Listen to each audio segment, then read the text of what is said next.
think we have a fundamental problem. You would see that in our statement there are mainly three issues. I think you read a portion of the statement that addresses the first one, which is that if we want to begin to address this, then first of all, we have to make sure that people are held accountable for their actions. This idea that somehow under the cover of party, you can assault other citizens, you can beat other citizens. You know, we are lucky. If this, and I saw a lot of the different videos that came out.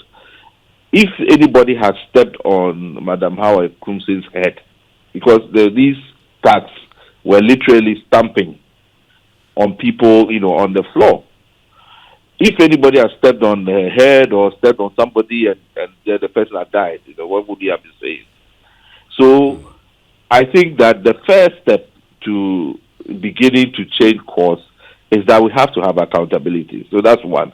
And there's enough video evidence that shows people's faces and at different angles that we should be able to move quickly and apprehend these individuals, you know, wherever they are.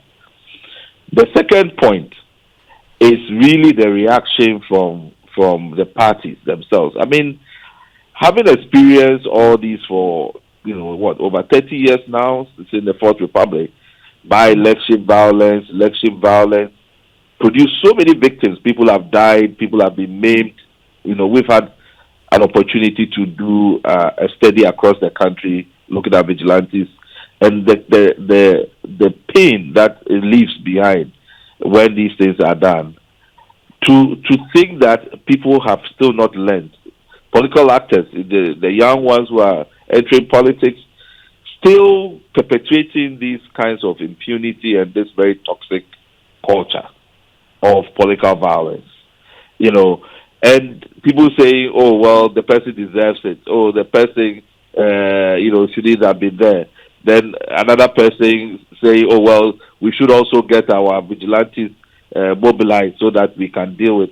And what will be the outcome of that kind of posture? These are supposed to be political parties whose main objective of setting up an organization is to aggregate our collective interests so that they can govern and help us, you know, achieve our collective welfare and progress and stability in this country.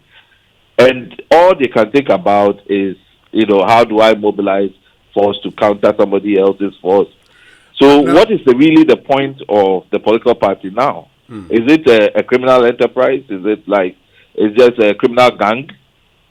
What do you see? What do you see? So leaders have to examine their own actions and reactions. And I've been extremely disappointed with some of the statements. It seems like we don't learn anything at all in this country.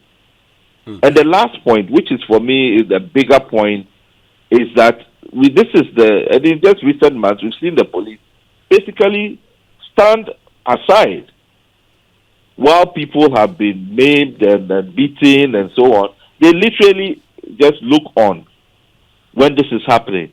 So is the police telling us that they can't be independent, they cannot do their job, and therefore, you know, something else has to be done?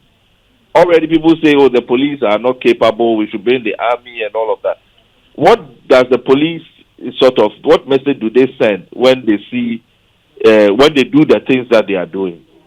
Okay. So there has to be a bigger inquiry into this. And that's why we have asked that the police council that oversees the IGP and the police service and advises the president have to have an inquiry on this. It will happen in the 2024 elections, in the transition. We are seeing it again. If citizens believe that they cannot be protected by the police during elections, then you are just asking for disaster. We are just one election away from complete instability.